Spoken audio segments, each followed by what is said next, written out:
오늘 이 시간에는 우리가 매일 성경 2월달 사도행전 13장에서부터 22장까지를 우리가 녹화하겠습니다. 사도행전 13장부터 22장을 두 개로 나눠서 하겠는데 1교시는 13장부터 17장까지를 나눠서 하고 그 다음에 2교시는 18장부터 22장을 나눠서 하도록 하겠습니다. 사도행전에 여러분들 보시면 이미 우리가 이제 사도행전 1장부터 28장까지 우리가 개론을 통해서 우리가 이제 다 봐왔는데 사도행전 13장은 보면은 이제 주님께서 땅 끝까지 복음을 전가하라라는 부분이 무엇을 말하는지 사도행전 1장 8절이 실행되어지는 아주 핵심적인 그 내용들이 이제 전개되어지는 것이 사도행전 13장부터 28장까지 내용입니다. 그 가운데서 오늘 우리가 이제 1교시에 우리가 이제 공부할 그 내용과 2교시에 공부할 이 내용에 보면은 사도행전 1장 8절이 보면은 땅 끝까지 주님의 사역을 감당하라라는 것에 대해서 이제 바울이 이제 등장을 합니다. 본격적으로. 바울이 이제 본격적으로 이제 등장하게 되는데 여러분들이 이제 잘 아시는 것처럼 이 바울이라는 이 이름이 사울이라고 여러분들 불리졌죠, 그죠? 그래서 어떤 사람들은 사울의 이름이 변하여서 바울이다라고 말하는데 그렇진 않고 이 바울과 사울이라는 이 이름이 동시에 사용되어졌죠, 그죠? 이 바울이라는 이름은 자신들이 가지고 있는 히브리식 이름이었고 그 다음에 거꾸로입니다.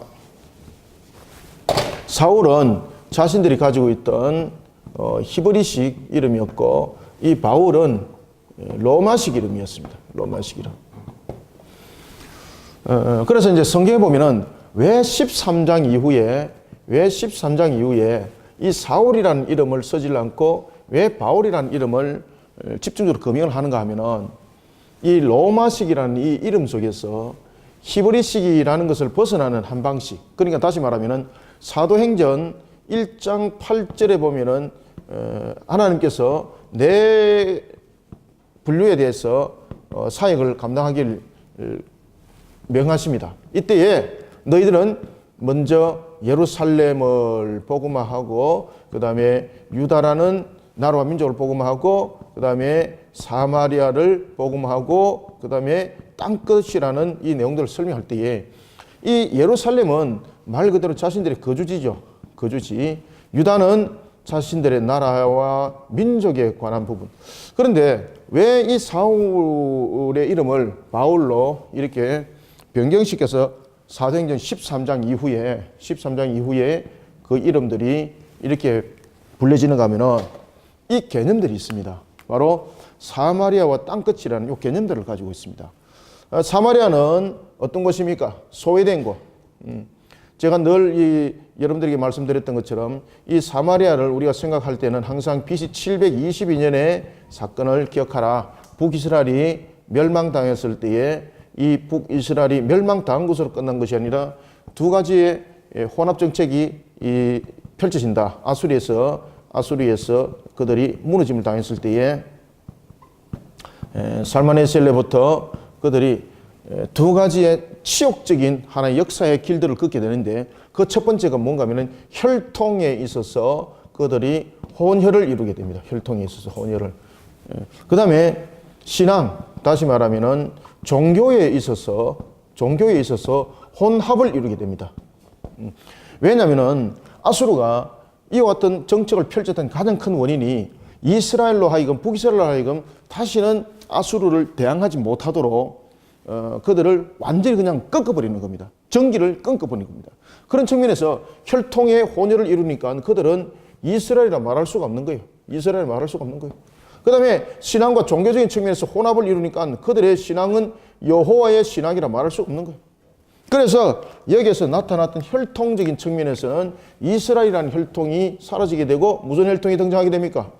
그렇죠. 사마리아 혈통이, 사마리아 족속이 이 속에서 일어나게 되는 겁니다. 사마리아 족속이 이 속에서 만들어지게 되는 것이고, 그 다음에 신앙적인 측면에서는 여호와의 신앙이 이 속에서 희석돼 버리고 이 속에서 사마리아 종교가 이 속에서 만들어지게 되는 겁니다.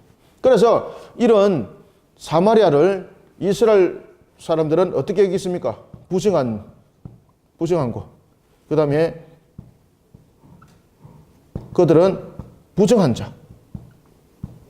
이렇게 여기기 때문에 이스라엘 사람들은 아무리 예루살렘을 바쁜 일이 있어서 갈 때도 사마리아를 거쳐가지 않습니다. 왜냐하면 그곳을 거쳐갔을 경우는 자신들이 스스로 부정한 자가 되어버려서 예루살렘에 거할 수 없는 모습이 되어버리기 때문입니다. 그래서 이런 소외된 곳, 그리고 땅끝까지는 말 그대로 이방인들, 이 이방인들은 이스라엘 사람들이 생각할 때에 이들은 구원받은 백성이 아니라고 이미 인정했던 자들이었습니다. 그래서 사도행전 13장 이후에 사울의 이름이 바울로 불리진 이유는 어떤 의미를 담고 있습니까? 히브리라는 이 사고를 깨뜨리는 겁니다. 히브리라는 이 사고, 히브리인들이 가지고 있는 이 사고의 개념으로 그들이 사역을 하게 되면은 그들은 복음이 어디에 머물겠습니까? 요 두 군데에서 머문다니까요, 이게. 이 사건이 사도행전에서 그대로 나타났었습니다. 그래서 이 두 사건을 깨뜨려서 하나님께서 예루살렘을 흩어버릴 때에 한 사건을 일으키죠. 무슨 사건이었습니까? 스데반 사건입니다. 스데반 사건. 이 스데반 사건이 일어났음에도 불구하고 그러면서 흩어져서 우리가 이제 잘 알고 있는 우리가 안디옥에도 복음이 증거되어지고 사마리아도 복음이 증거되어지고 심지어 사마리아에도 하나님의 영이 임하더라. 그 사실을 이제 제자들이 직접 확인하려고 갔던 것이 우리가 1월달 큐티 속에 있었습니다. 그런 개념 속에 그들이 갇혀 있었습니다. 그 개념들이. 심지어 고넬료 집안의 사건, 그것도 이미 우리가 이제 1월달 큐티 했죠, 그죠? 고넬료 집안의 이 사건을 사도 바울이 베드로가 직접 경험을 하게 되는 겁니다. 그리고 이 베드로가 이 사실을 예루살렘 회에서 증언을 하게 되는 겁니다. 그럼에도 불구하고 그들 속에 가지고 있는 사고는 여전히 이 개념을 가지고 있었습니다. 그래서 하나님께서는 그러한 개념을 깨뜨리는 측면에서 성경이 사도행전 13장 이후에 사울의 이름이 무엇으로 불리집니까? 바울로 불리지는 거예요. 그래서 이 바울로 불리지는 것은 두 가지 의미를 가지고 있습니다. 첫 번째, 사도행전 1장 8절에 이 부분들이 실행되어지고 이것이 어떻게 성취되어져 가는가라는 것을 설명하고 있고, 그 다음에 두 번째는 하나님께서 이 사울의 이름을 바울을 통해서 우리에게 주시는 것처럼 바로 이방인의 사도라는 것을 그 이름을 통해서 명기를 시켜줍니다. 그래서 히브리식 이름으로 부르지 않는 거예요. 무슨 이름으로? 로마식으로 부르는 거예요. 로마식. 그래서 사도 바울이 보면은 우리가 이방인의 사도다라고 이렇게 말하지 않습니까? 이것은 그의 이름이 무슨 식으로 불렸다는 이야기입니까? 그렇죠. 그의 사역이 물론 이방인들을 향한 사역이 있음에도 불구하고 그 이름 속에 담긴 의미가 이런 의미를 가지고 있습니다. 그래서 로마식으로 그가 불려졌던 이름이 바로 바울이었습니다. 이런 사도 바울이 이제 13장에 전도 여행을 떠나게 되는데, 그런데 우리가 전도 여행을 떠나게 되면은 선교 여행이죠. 선교나 뭐 전도나 똑같은 건데, 선교 여행을 떠나게 될 때에 특히 우리가 이 속에서 중심 인물이 한 사람이 등장하는데 그가 바로 바나바였습니다. 바나바. 그 당시에는 여러분들 이 바울이 사람들에게 중심이 되었던 그런 인물이 아니라 바나바가 중심이 되었던 인물이었습니다. 1차 전도 여행 때도 계속 그랬습니다. 1차 전도 여행 속에서도 바나바가 그 중심이 되었고, 그리고 그 여행지 속에도 풀려지는 그 사건들이 있었는데 그 사건 속에서도 이 바나바 자신이 마치 우리로 말하면은 그 그리스 신화로 말하면 제우스 신, 그건 최고의 신이죠.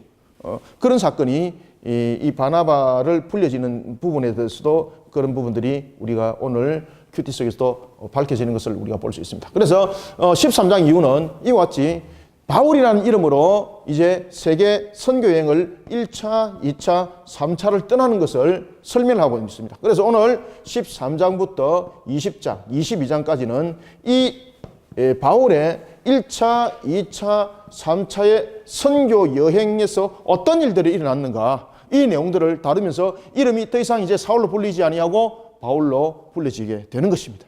그래서 이 바울로 불려지는 것은 이방인의 사도라는 것을 우리에게 인지시켜 주는 것인데, 이방인의 사도라는 것을 인지시키는 측면에서 그냥 바울이 아니죠. 이름이 불려질 때에 사울이라는 것은 히브리식의 이름이었고 바울은 로마식의 이름이었습니다. 그래서 로마식의 이름을 불려주는 것은 바로 이 네 가지를 모든 것을 성취하는 하나님의 이루심, 하나님의 사도행전 1장 8절의 실행에 대한 성취, 그 성취를 그 이름에서 우리에게 표명을 해주고 있고 나타내주고 있다는 사실입니다. 이해가십니까?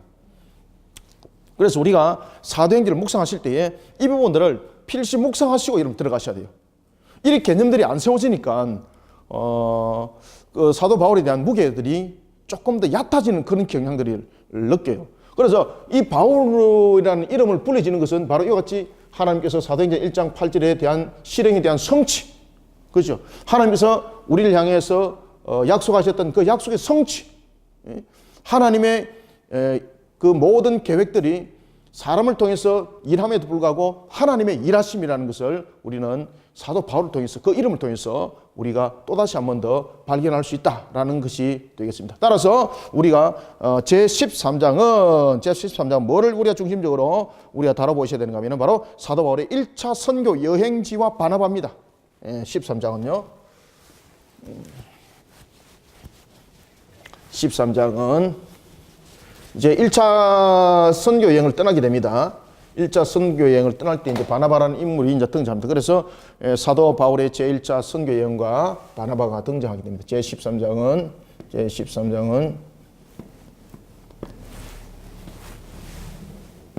바울의 제1차 선교 여행과 그 다음에 바나바에 대해서 이 내용들이 다뤄지고 있는 것이 사도행전 13장이 되겠습니다. 자, 그러면 우리가 이제 사도행전 13장의 전체적인 맥락을 보면서 우리가 큐티를 중심을 무엇을 할 것인가 한번 보도록 하겠습니다. 특히 2월달 여러분들이 그 큐티를 이래 보시면은요, 2월 1일 날 보면은 첫 이방 선교사를 파송했다. 어디서 파송했을까, 여러분들? 안디옥에서 파송했죠, 그죠? 그리고 2월 2일 날 둘째 날에는 보면은 예수의 약속의 성취, 제가 이야기했던 그런 내용들을 이제 다루고 있는 겁니다. 그래서 이런 부분들을 알려 그러면은 그냥 약속의 성취, 이렇게 이방인의 선교다, 이렇게 여러분 그냥 짚어보면은 의미들이 얕아져요. 그래서 왜 사울이 바울로 불려졌는가, 이것을 함께 의미를 가지고 들어갈 때에 그 묵상과 큐티가 의미가 깊어지는 겁니다. 그러면은 이 부분들을 통해서 그가 이방인의 사도로 세워진 것은 그러면 그의 능력인가? 절대 그렇지 않다는 겁니다. 하나님께서 그를 택하셨고, 그런데 하나님께서 그를 왜 택하셨는가? 택할 이유가 없다는 거죠. 그런데 택하신 이유는 가장 완악한 자를 택했습니다. 가장 율법주의자, 바리새인 중에서 정말 바리새인, 그가 스스로 말하기를 그는 자신이 내가 아주 악한 자 가운데서도 아주 정말로 극악한 자였다라고, 내가 죄수 가운데서도 그가 괴수라고 스스로 고백했지 않습니까?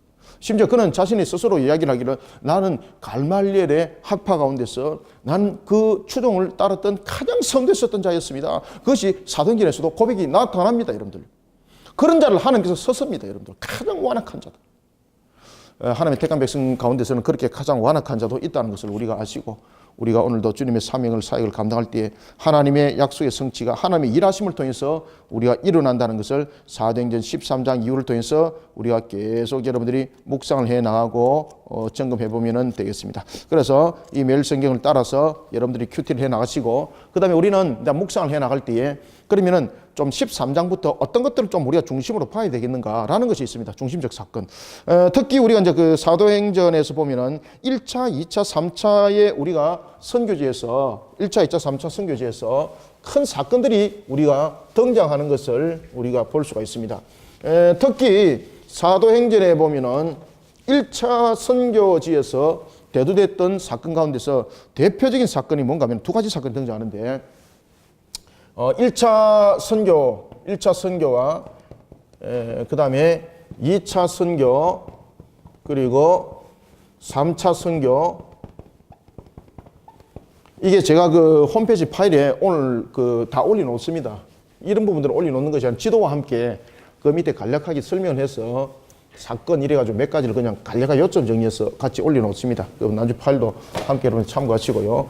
1차 선교에 대한 사건과 2차, 3차에 대한 대표적인 사건이 있는데, 그것은 오늘 이제 본문에 보면은 로마 총독 서기오라는 사람이 있습니다. 로마 총독 서기오. 로마 총독 서기오를 바울이 전도를 해요. 이게 1차 선교에서 나타나는 이게 바울만이 할 수 있는 이게 선교 내용입니다.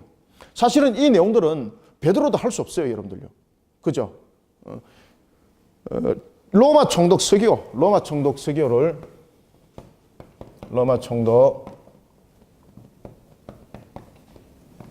서기오를 전도합니다. 그 다음에 두 번째 사건은 어떤 사건이 있었는가 하면은 루스드라의 안전뱅이를 일으키는 사건, 안전뱅이를 치유하는 사건, 루스드라의 안전뱅이를 치유하는 사건이 1차 선교에서 나타나고, 그 다음에 2차 선교에서 대표적인 한 사건을 우리가 고른다면은 마게도냐 환상입니다. 그가 아시아를 가고 싶어 하지 않습니까? 그런데 하나님께서 아시아에 가는 발걸음을 멈추게 합니다. 특히 여러분들 1차 선교지와 2차 선교지에 대한 이 지도도 제가 이렇게 여러분 다 올려놨거든요, 파일에. 1차 선교지와 2차 선교지의 이게 그 장점을 여러분들 보면은 1차 선교지는 대체로 보면은 지도를 잠깐 한번 그려볼까요? 요것이 장화 모양으로 되어 있는 우리가 이제 이탈리아라는 것이고, 이런 부분들로서 이렇게 구성되어 있을 때에 여기 이제 지중해입니다. 지중해인데 1차 선교지가 여러분 대체로 어딘가 하면은 여기 이제 보면은 여기 이제 우리가 잘 아는 이 구브로가 이쪽에 있고, 1차 선교지는 여기서 안디옥에서 출발해서 대체로 요 주변에서 이루어집니다. 1차 선교지는. 그런데 2차 선교지는 1차 선교지에서 이루어지는 것이 아니라 2차 선교지는 1차 선교지를 벗어난 부분에서 거꾸로 이렇게 가는 거예요. 거꾸로 이렇게 가서 이 지역에서 이렇게 2차가 일어나는 겁니다. 그래서 1차 선교지는 이 부근 속에서 1차 선교지가 일어나고, 2차 선교지는 거꾸로 이렇게 이 부분에서 2차 선교지가 일어나는 것을 우리가 사도 바울의 여행지에서 볼 수가 있습니다. 그리고 이제 3차 선교 여행지는 2차 선교 여행지와 좀 비슷한 그러한 선교에 대한 내용들을 담고 있는 것을 우리가 볼 수 있습니다. 그래서 우리가 1차 선교에서는 이와 같이 로마 총독을 그가 전도했던 부분들이 큰 사건으로 다뤄지고 있고, 그 다음에 2차 선교에서는 어떤 사건이 다뤄지는가 하면 방금 제가 여러분들에게 말씀드렸던 것처럼 마게도냐 부분이 등장합니다. 마게도냐. 1차 선교지에서 그가 2차 선교를 갈 때에 다시 1차 선교지를 다시 확인하러 가려고 그럽니다. 그런데 하나님께서 이 마게도냐라는 부분은 바로 이 부분인데, 아시아 부분인데, 그가 2차 선교지에서 이렇게 가다가 아시아로 가려고 그럽니다. 그때 하나님께서 아시아에 가는 그 걸음을 어디로 돌려버립니까? 여기로 돌립니다. 일로. 그래서 그의 선교지가 완전히 자신이 의도했던 180도의 다른 방향으로 가게 되는 겁니다. 그래서 2차 선교지가 유럽 쪽으로 가는 거예요, 여러분들. 그 속에서 이제 일어났던 한 사건이 마게도냐의 환상에 따라서 하나님께서 그로 하여금 유럽으로 가도록 만들죠. 그리고 이제 이 속에서 우리가 이제 잘 아는 것처럼, 여러분들이 잘 아는 것처럼 빌립보 교회가 유럽의 최초 교회인 빌립보 교회가 이 속에서 우리가 세워지는 것을 볼 수가 있겠습니다. 그리고 이제 3차 선교에서는 어떤 사건이 다루고 있는가 하면은, 우리 여러분 두란노스원 잘 아시죠? 제 3차 선교지에서는 주로 이제 정착하에서 말씀을 많이 가르쳐요. 그 대표적인 것이 에베소입니다. 에베소 두란노. 그래서 3차 선교지에서는 에베소에 있는 두란노에서 이 강론을 하면서 말씀을 가르치는데, 이곳에서 약 한 2년간 거주를 하면서 에베소에서 말씀을 가르치게 되고, 그리고 또 하나는 이 속에서 제3차 선교지에서 이제 성경을 본격적으로 기록하기 시작합니다. 여러분들이 이제 잘 아시는 고린도 전후서, 갈라디아서, 이런 로마서, 이 성경들이 이 3차 선교에서 기록되어지는 겁니다. 고린도 전후서, 그리고 갈라디아서, 그리고 로마서 이런 내용들이 3차 선교지에서 이 내용들이 우리가 다루어지는 것을 볼 수 있습니다. 자, 이런 가운데 우리가 이제 13장을 빨리 우리가 보면서 내용들을 우리가 한번 짚어가 봅시다. 특히 이제 13장 이제 바울이 1차 선교 여행지에서 그가 부름을 받을 때에 그 모습을 여러분들이 한번 봅시다. 특히 1절 보십시오. 안디옥 교회에서 안디옥에 여러분들이 보면은 그리스도인이라는 명칭들이 그 속에서 만들어졌고 정말로 말 그대로 선교적인 사명에 뜨거웠던 교회였습니다. 안디옥 교회가. 이방인들로서 자신이 받았던 하나님의 은혜를 그들 또한 나누고 싶어 했었고 그런 속에 그들에게는 일꾼이 필요했던 거죠. 그런 속에 여러분 안디옥 교회에 성도들이 누구 있는가 보십시오. 야, 이 정도로 군사들이 길러진 것은 대단한 겁니다. 그 분포를 보니까요. 피부와 혈통이 다양하더라는 거예요. 특히 그 보면은 바나바와 니게르라 하는 시모. 그러니까 이 바나바가 우선이 딱 되어 있는 거죠. 안디옥에. 이 바나바가 보면은 항상 이렇게 수장적인 역할을 그 당시 했었던 것입니다. 그런데 피부적인 측면에서 또한 니게르라 하는 시몬이라는 것은 우리가 보통 니게르 이러면은 우리가 그 피부가 좀 이렇게 검은 이런 부분들을 우리가 이렇게 설명해 줄 수 있습니다. 그러니까 지금 안디옥 교회에 형성되어 있는 것들이 보면은 유대인의 혈통이 있고 그 다음에 완전히 철저한 이방인의 혈통이 있고 그 다음에 또 하나는 혼혈적인 혈통들이 그 속에 다 있더라는 겁니다. 니게르라는 시몬이 있고 그 다음에 구레네 사람 루기오가 있었고 그 다음에 가장 핵심적인 한 사람이 있었는데 누가 있었다는 이야기입니까? 헤롯의 첫 동생 마나엔입니다. 여기서 여러분 첫 동생이라는 것은 어떤 의미를 가지고 있을까요? 여기서 여러분 첫 동생이라는 것은 한 어머니 품 안에서 젖을 먹고 자란 아이를 우리가 첫 동생이라고 그럽니다. 그러면은 그 당시에 왜 그렇게 형제라는 단어를 안 쓰고 첫 동생이라는 단어를 썼는가 하면은 이 마나엔의 어머니가 바로 그 당시에 여러분들이 잘 아시는 헤롯 왕, 그 왕을 그 품 안에서 길렀던 유모였습니다. 유모. 그 유모가 자신의 자녀가 있었던 거예요. 그 자신의 자녀의 이름이 마나엔이었습니다. 그래서 그 유모가 이 마나엔과 헤롯을 어릴 때 같이 함께 키웠습니다. 과거에는 그 당시에는 여러분들 유모 그러면은 우리가 생각하는 유모와 차원이 다릅니다. 우리가 창세기도 보면은 야곱이 그의 어머니가 죽음을 당하고 난 뒤에 그를 맞이했던 사람이 유모였습니다. 그래서 이 야곱은 그 유모를 자기 어머니처럼 섬겼죠. 그러니까 이 헤롯의 첫 동생이라는 것은 혈통적인 측면에서는 같은 혈통이 아닙니다. 그럼에도 불구하고 마치 한 형제처럼 자라났던. 그러니까 그도 얼마나 지위적인 측면에서 얼마나 권세가 있었겠습니까? 그런데 그가 예수를 믿고 하나님 앞에 부름받았다 이 말입니다. 그러면서 그가 어디서 사역을 했더라? 안디옥. 아시겠습니까? 그래서 안디옥이 굉장히 종합세대라고 보시면 됩니다. 안디옥 자체가. 혈통적인 측면이라든지 그 다음에 지위 고하를 왕론하고 그 여러 가지 측면에서 모든 것들이 함께 어울리던 안디옥. 그러면은 과연 안디옥은 어떻게 해서 이렇게 하나가 되었는가라는 것을 여러분들이 아시고 이제 들어가셔야 되는 거예요. 안디옥은 어떻게 해서 이렇게 하나가 되었을까? 여러분들 안디옥에 장점이 있습니다. 그것은 뭔가 하면은요, 기도하는 교회였습니다. 기도하는 교회. 말씀과 기도하는 교회였습니다. 안디옥이. 안디옥이 어떤 교회였다고요? 그럼요. 안디옥이 말씀과 기도하는 교회였습니다. 말씀과 기도하는 교회 속에서 무엇을 우리에게 무너뜨려 버립니까? 혈통과 그리고 지위 고하를 하나를 만드는 말 그대로 형제라는 개념을 이 속에서 만들어내는 겁니다. 그러니까 다시 말하면 이 안디옥이라는 이 교회를 통해서 우리가 바라봐야 될 것은 예수 그리스도께서 세우신 교회 그 모습이 우리가 예루살렘 교회를 돌아보면은 아직까지도 예루살렘 교회는 굉장히 보면 편견에 사로잡혀가 있는데 유대주의적 사고의 그 편견에 아직도 사로잡혀 있다는 것을 우리가 볼 수가 있습니다. 그런데 안디옥은 말 그대로 예수 그리스도의 피값으로서 세워진 말씀과 기도로 세워진 교회 속에서는 혈통과 지위가 아니라 한 형제라는 개념을 가지고 있었습니다. 그래서 이 안디옥에서 누구를 부릅니까? 그렇기 때문에 여러분들이 보시면 잘 아시는 것처럼 사도 바울은 자신의 고향이었던 다소로 나중에 떠납니다. 그가 직가에서 회복을 받고 그리고 그가 광야에서 주님으로부터 3년 반 동안 훈련을 받고 다시 그가 다메섹으로 돌아오거든요. 다메섹에서도 복음을 전하고 그리고 다메섹에서 다시 어디로 갔습니까? 예루살렘으로 가죠. 예루살렘으로 가면서 자신을 증명할 때에도 사람들이 이놈이 우리를 죽이려 왔구나 라고 말하니까 그를 해명했던 사람이 누구였습니까? 바나바였습니다. 그럼에도 불구하고 사도 바울이 설 자리가 없었습니다. 그래서 하나님께서 다시 한 번 더 사도 바울을 그에게 보냈던 장소가 있는데 그 고향이었습니다. 그래서 사도 바울은 그의 고향에서 정말로 예수 그리스도의 십자가 복음의 하나님의 신학을 다시 한 번 더 세우는 전진 기지가 자신의 고향이 됐던 겁니다. 그런 그를 하나님께서 바나바를 통해서 불러요, 여러분들요. 그래서 예루살렘 교회 같으면 부르겠습니까? 부르지는 않는 겁니다.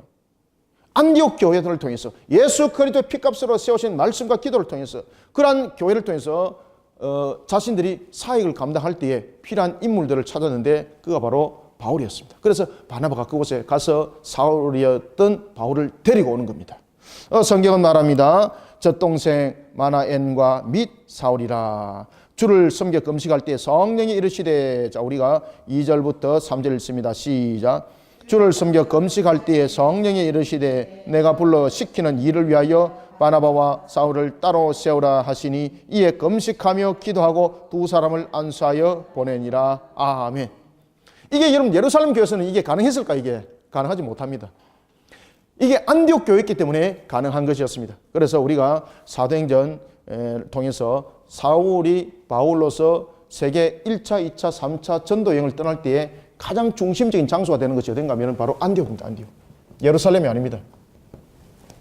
그가 1차 선교 여행지를 떠났을 때도 마찬가지고 2차, 3차 선교 여행지를 떠났을 때도 항상 그가 되돌아왔던 곳은, 물론 3차 선교 여행지에서도 보면은 여기 지도에서도 제가 이제 그 내용들을 여러분을 써 내려갔습니다만은 출발점들이 안디옥으로 가서 3차 선교지 여행 속에서는 예루살렘으로 갑니다. 예루살렘으로. 그럼에도 불구하고 모든 선교 여행의 1차, 2차, 3차의 선교 여행의 출발점은 어디였더라?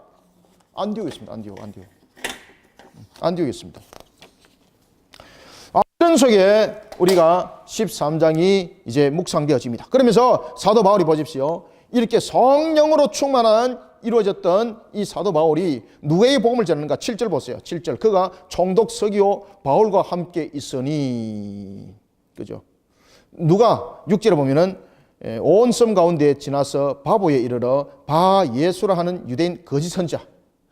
유대인 거짓 선지자인 마술사를 만나니 그가 총독 서기오 바울과 함께 있었는데 그것을 서기오 바울은 지혜 있는 사람이라 바나바와 사울을 불러 하나님의 말씀을 듣고자 하더라. 그러면서 사도 바울이 다시 말하면은 성령이 충만한 사도 바울이 이제 복음을 전하게 되는데 그가 바로 12절 한번 읽습니다. 시작. 이에 총독이 그렇게 된 것을 보고 믿으며 주의 가르침을 놀랍게 여기더라. 아멘. 여기서 사도 바울이 증거했던 것이 무엇이었습니까? 자신이 지금까지 갈말리엘을 통해서 피워왔던 율법을 전했을까요? 아니죠. 그가 전했던 것은 바로 뭔가 하면은 자신이 똑바로 알게 됐던 예수 그리스도였습니다. 예수 그리스도의 십자가 복음이었습니다. 그러면서 10절에 보십시오. 이르되 모든 거짓과 악행이 가득한 자요 마귀의 자식이요 모든 의의 원수여 주의 바른 길을 굽게 하기를 그치게 하겠느냐. 보라 11절. 이제 주의 손이 네 위에 있으니 네가 맹인이 되어 얼마 동안 해를 보지 못하리라 한적 즉시 안개와 어둠이 그에게 덮여 인도할 사람을 두루 구하는지라. 이게 여러분 보시면은 이 바보라는 바보에 있는 바 예수라는 이 거짓 선지자, 마술사, 그가 그 당시에 그 지역을 완전히 그냥 그 자신의 소나기에 쥐었다 폈다 이렇게 했던 것입니다. 그런 그를 사도 바울이 뭐라고 말합니까? 마귀의 자식이라고 그래요. 마귀의 자식. 너가 앞으로 너가 보지 못할 것이다. 왜냐하면 굽은 길로 가르치기 때문에 너가 보지 못할 것이다. 근데 그 사건이 그대로 터지는, 그리고 그 사건이 실행되는 것을 갖다가 이 총독이 보게 되는 겁니다. 그리고 총독이 보고 깜짝 놀라는 거죠. 12절 말합니다. 이에 총독이 그렇게 된 것을 보고 믿으며 주의 가르치심을 놀랍게 여기더라. 자, 이런 속에 이제 사도 바울이 13절과 이제 14절에 보면은 이 바보에서 배를 타고 밤빌리아에 갑니다. 그리고 여기서 보면은 요한은 그들을 떠나서라고 말하고 있는데 1차 선교 여행을 떠났을 때에 제일 중심적인 인물이 바나바였고 그리고 바울이었고 또 한 사람은 여러분들이 잘 아시는 요한이었습니다. 요한. 여기서 요한은 우리가 잘 아는 세례 요한, 그 다음에 사도 요한이 아니라 무슨 요한입니까? 마가 요한입니다. 마가 요한. 아시겠습니까? 이 마가 요한은 누군가 하면은 이 바나바의 생질입니다. 바나바의 조카. 바나바의 생질. 그래서 이 전도 여행 속에서 어떤 사건이 터졌는가 하면 13절에 보면은 이 전도 여행 자체가, 선교 여행 자체가 이게 만만치 않은 거예요, 이게. 이런 속에 첫 걸음과 달리 요한이 이제 영적인 부분에서 이 도태함이 나타나고 그 다음에 그 부분에서 지쳐버리게 되는 거죠. 그러다가 중간에 마가 요한이 바울의 일행에서 이탈해 버립니다.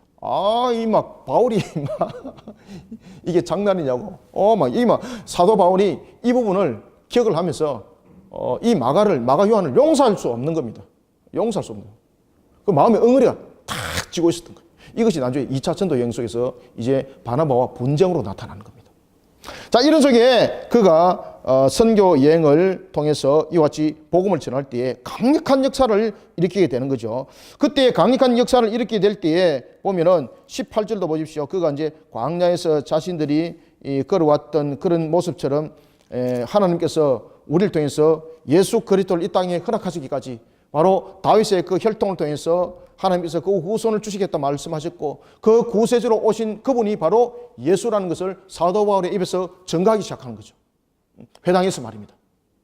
그 당시에 여러분들 유대인의 회당에서 또는 디아스포라 회당에서 이렇게 여러분들 이 말씀을 전가할 수 있다고 보면은 큰일 나는 겁니다.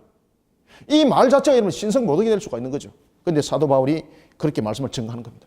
우리가 십자가의 못을 박았던 그분이 바로 다윗의 혈통을 통해서 주께서 말씀하시고 주께서 우리에게 언약하셨던 바로 그분이었다. 그러면서 13장 23절 한번 22절 23절 한번 읽어봅니다. 시작. 폐하시고 다윗을 왕으로 세우시고 정언하여 이르시되 내가 이새의 아들 다윗을 만나니 내 마음에 맞는 사람이라 내 뜻을 다 이루리라 하시더니 하나님이 약속하신 대로 이 사람의 후손에게 이스라엘을 위하여 구주를 세웠으니 곧 예수라. 아멘. 그러니 우리는 이 예수를 알지 못하고 27절에 예수를 우리는 정죄했다.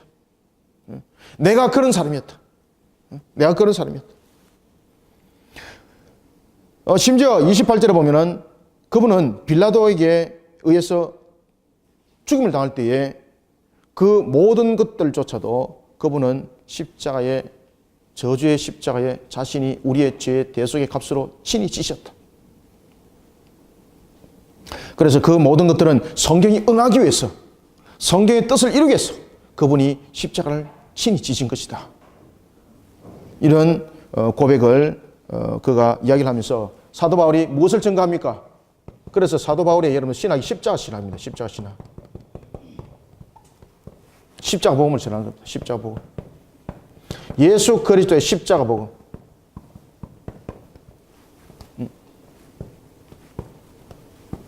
그래서 그 독일의 이제 그 합리주의자들은 보면은 이 십자가에 대한 부분들은 사도 바울이 만들어낸 하나의 사도 바울의 신학이다. 이렇게 말하기도 하지만 절대 그렇지 않죠. 그래서 사도 바울이 이 십자가를 전가하면서 이 십자가가 우리에게 저주의 십자가를 주님께서는 친히 우리의 죄를 대속하는 그 생명의 속전의 값으로 그것을 지시고 우리에게는 부활의 새 생명으로 응답하신 것이다. 이렇게 그가 이야기를 하는 것입니다. 이것이 13장의 내용들입니다. 그러니까 사도 바울의 예언을 보시면은 사도 바울이 13장에서 등장할 때에 안디옥에서 출발을 하게 됩니다. 그리고 안디옥에서 출발하여서 우리가 오늘 본문에 봐왔던 것처럼 이 바보에서 보면은 총독 서교를 만나게 되고 그에게 복음을 전하게 되고 그 다음에 또 하나는 바보에서 13절에서 바보에서 배를 타고 밤빌에 가고 버가에 가서 그곳에서 요한은 떠나버리고 그렇지만 그는 버가에서 더 나아가서 비시디아 안디옥을 가게 됩니다. 이 비시디아 안디옥은 자신들이 출발했던 안디옥이 아닙니다. 비시디아 안디옥은 자신들이 출발했던 그 안디옥과 아닙니다. 그래서 성경에 보면 비시디아라고 분명히 딱 그 명기를 하고 있습니다. 그러니까 그러면서 사도 바울이 안식일 회당에서 십자가를 가르칩니다. 십자가 복음. 그러니까 사도 바울이 십자가 복음을 증거했던 것이 바로 이 1차 선교 여행지 속에서 이제 전격적으로 이제 등장하기 시작하게 되는 것입니다. 자, 우리가 42절, 43절 한번 또 읽어봅니다. 39절 먼저 한번 읽어보겠습니다. 시작. 또 모세의 율법으로 너희가 어렵다 하심을 얻지 못하던 모든 일에도 이 사람을 힘입어 믿는 자마다 어렵게 하심을 얻는 이것이라. 그러니까 결국은 사도 바울이 혈통으로 구원이 아니라는 것을 지금 설명하고 있는 거죠. 우리가 이스라엘이라 그러면은 자신들은 세 가지 측면에서 자신들은 구원의 백성이다, 선민이다 이렇게 말하고 있었습니다. 첫 번째는 무엇입니까? 혈통으로서 그들은 아브라함의 혈통이라고 그들은 주장하고 있었죠. 아브라함의 혈통으로 구원이 아니라는 거예요. 그 다음에 두 번째는 할례를 통해서 하나님의 언약 백성이라는 것을 말하고 있지만 절대 그렇지 않다는 겁니다. 너희들이 이와 같은 것을 잊지 말아라는 것이 할례였고, 또 하나는 시내산의 율법이라는 것이 우리가 선민이기 때문에 하나님께서 우리에게 확정적으로 주신 하나님 마치 문서와 같은 것이다 라고 그들은 말하고 있지만은 그렇지 않다는 겁니다. 너희들이 이와 같이 율법을 그럼 지키느냐라는 것입니다. 그래서 사도 바울은 유대인들이, 다시 말하면 이스라엘 백성들이 첫 번째 자신들이 혈통적인 측면에서 아브라함의 혈통이니까 그들이 선민인 것을 주장하고 있고, 그 다음에 할례를 통해서 선민인 것을, 구원의 백성인 것을 주장하고 있고, 그 다음에 그들이 시내산 언약이라는 율법을 통해서, 언약, 시내산 언약이죠. 시내산 언약을 통한 이 율법을 통해서 자신들이 선민이다, 자신들이 구원의 백성이다 라고 말하고 있지만은 이것이 아니라고 바로 엎어버리는 겁니다. 어디서? 13장에서 말입니다. 이게 사도 바울의 전적인 가르침이었습니다. 그래서 사도 바울은 13장에서 전도 여행을 떠나면서 회당에서 가르치죠. 회당에서 가르칠 때에 크게 두 가지를 가르칩니다. 첫 번째는 무엇을 가르칩니까? 십자가 복음을 가르칩니다. 십자가 복음. 왜 십자가 복음을 가르쳤을까요? 이 십자가 복음 속에서 일어나는 것들이 바로 뭔가 하면은 우리의 죄에 대한 문제입니다. 죄에 대한 문제. 죄에 대한 이 값에 대한 문제였습니다. 그러니까 이 죄를 대속을 해야 되는 거죠. 대속에 대한 부분들. 이것이 예수 그리스도를 통해서 이루어졌다는 것이고, 그 다음에 두 번째는 구원은 무엇이란 얘기입니까? 구원은 오직 믿음이라고 이미 창세기를 통해서 하나님께서 아브라함을 통해서도 이미 말씀하셨다. 그것을 그가 13장에서 강론하기 시작하는 겁니다. 이것이 13장의 회당에서 그가 안식일 때 가르치던 겁니다. 그래서 42절, 43절을 한번 읽어보겠습니다. 시작. 그들이 나갈새 사람이 청하되 다음 안식일에도 이 말씀을 하라 하더라. 회당의 모임이 끝난 후에 유대인과 유대교에 입교한 경건한 사람들이 많이 바울과 바나바를 따르니 두 사도가 더불어 말하고 항상 하나님의 은혜 가운데 있으라곤 하니라. 아멘. 이 디아스포라에 그 당시에 있던 회당에 있던 사람들이 말입니다. 이 십자가의 복음을 듣는 거예요.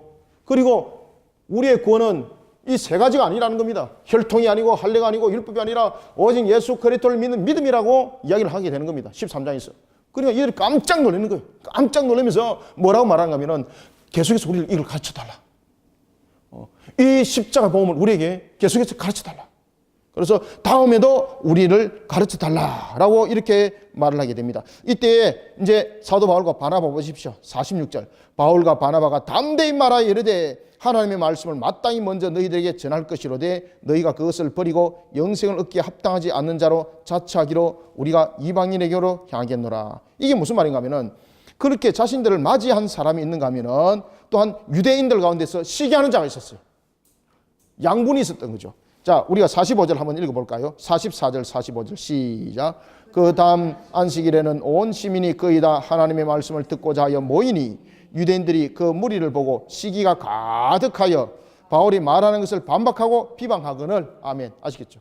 그래서 사도 바울이 그 당시에는 제1차 선교 여행지를 여러분 잘 기억하셔야 됩니다. 제1차 사도 바울이 선교 여행지를 갔을 때에 그가 물론 총독을 복음을 전했습니다만은 주 활동 무대는 어디였습니까? 유대인 회당이었습니다. 유대인 회당. 이 첫 번째 첫걸음은 그가 처음에 전거했던 장소는 주로 주 활동 무대입니다. 주 활동 무대. 주로 주 활동 무대가 회당이었는데 이 회당에서 주일날 이제 계속해서 말씀을 강론할 때에 반기가 일어나게 되는 겁니다. 이때 반기가 일어날 때에 사도 바울이 뭐라고 말하는가 하면은 우리가 오늘 이와 같이 담대히 말씀을 전했을 때에 주님께서 먼저 너희들에게 전하라 한 대로 우리가 이제 너희들에게 말씀을 전했다. 그러나 너희가 우리를 버린 거로 우리가 마땅히 이제 주님께서 우리에게 명한 대로 어디로 가겠다. 처음에는 대체로 유대인들의 회당이 주 무대였습니다. 주 활동 무대. 주 활동 무대가. 그 다음에 그리고 난 뒤에 이 속에서 반감이 일어나게 되는 거죠. 반감이. 그때에 이들이 이방인에 대한 전적인 선교를 선포를 하게 되는 겁니다. 선포. 그리고 이제 이방인들을 향한 땅끝에 대한 내용들을 다루고 있는 것을 볼 수가 있습니다. 자, 이런 속에 우리가 13장을 내용을 여러분들이 묵상하시고 다뤄주셔야 됩니다. 그 다음에 이제 제14장은 어떤 내용을 우리 속에 설명을 해주고 있는가 하면은 제14장은 이고니온과 루스드라에서 있었던 선교입니다. 이고니온과 루스드라. 제14장은 이고니온과 루스드라.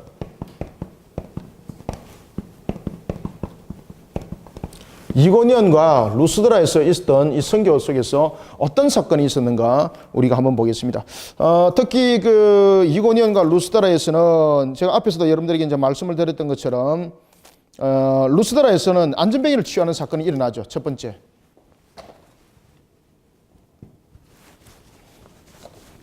안전뱅이를 일으키는 사건이 일어나고, 두 번째는 사도 바나바와 사도 바울이 두 사도가 신격으로 성격되는 그런 사건이 벌어집니다.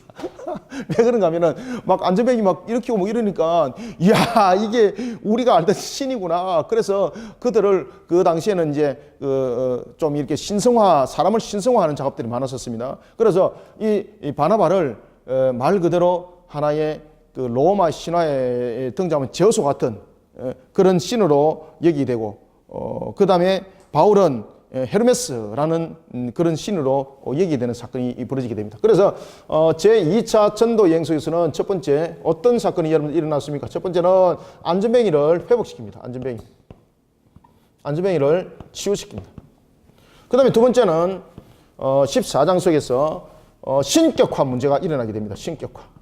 이 속에서 바나바는 제우스로서, 그리고 바울은 오늘 우리가 이제 성경을 좀 보겠습니다. 헤르메스라는 인물로서, 헤르메스라는 신으로서 신격화 문제가 일어나게 됩니다.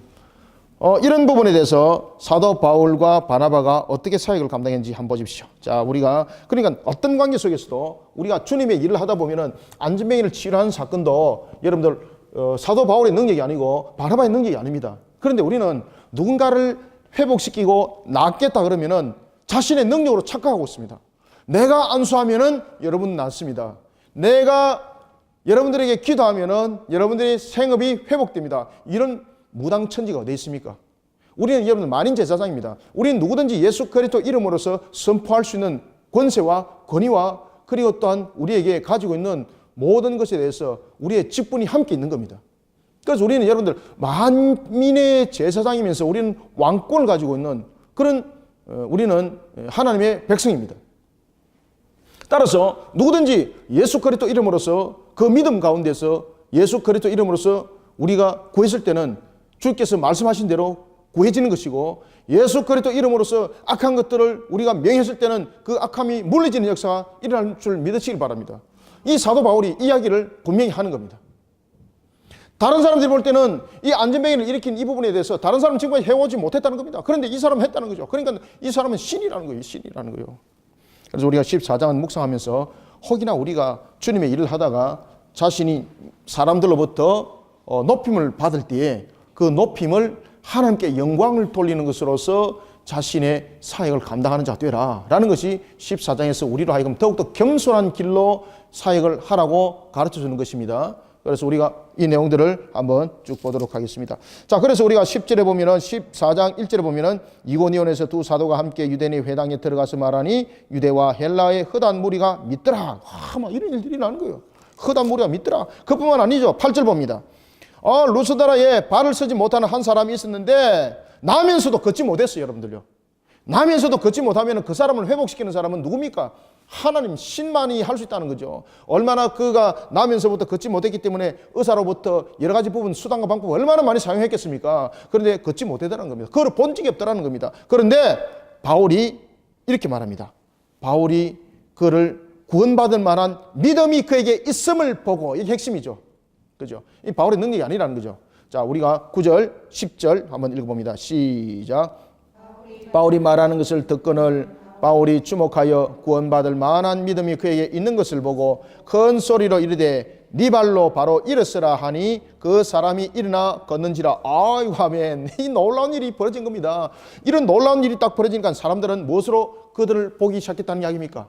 그렇죠. 그래서 세상이 그렇습니다. 알겠습니까? 세상이 우리를 향해서 때로는 우리를 찬양하고 경배하는 일들이 생길 수도 있습니다. 우리가 어떤 주님의 일을 하면서 우리가 구제를 할 때도 오른손에 하는 일을 왼손이 모르게 하면서도 그것이 우리에게 확인되어질 수도 있고, 또한 우리가 교회를 통해서 하나님께 기도하고 간구하였더니 병든 자가 낫더라.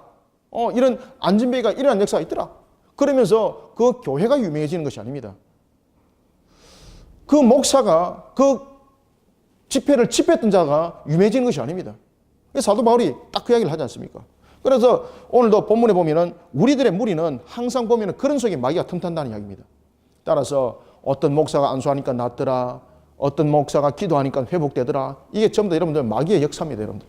어떤 목사가 아닙니다. 주님께서 일하심이에요. 누구든지 주님의 이름으로 믿음으로 구하시길 바랍니다. 이 부분 속에서 예수님을 증거해야 되는 것이지, 내가 낫게 합니다. 40일 우리 교회에서 40일 기도하십시오. 제가 안수 기도하면 회복됩니다. 이런 사기꾼들 속에 주님의 복음은 갇혀지게 되어 있고 마귀가 활기를 치게 되어 있습니다. 딱 사람들이 딱 그렇게 하잖아요. 마귀가 딱 그렇게 풀잖아요. 딱 바울을 여러분들 뭐라고 세웁니까? 12절 보세요. 제우스라. 제우스는 여러분들이 잘 아시는 것처럼 그리스도 신화에서 최고잖아요. 그 다음에 이 제우스의 신탁을 받아서 제우스의 대변인의 역할을 한 자가 누군가 하면은 헤르메스입니다. 헤르메스. 그러니까 이 부분들을 보면은 우리가 사도 바울과 사도 바나바와 바울의 위치적인 측면에서 보면은 사람들이 바나바를 더욱더 인정하고 그 당시 사람들에게 많이 알려진 자라고 우리가 볼 수 있는 거죠. 그때 이 두 사람이 어떻게 하는 거 보십시오. 자, 13절, 14절을 읽습니다. 15절까지 시작.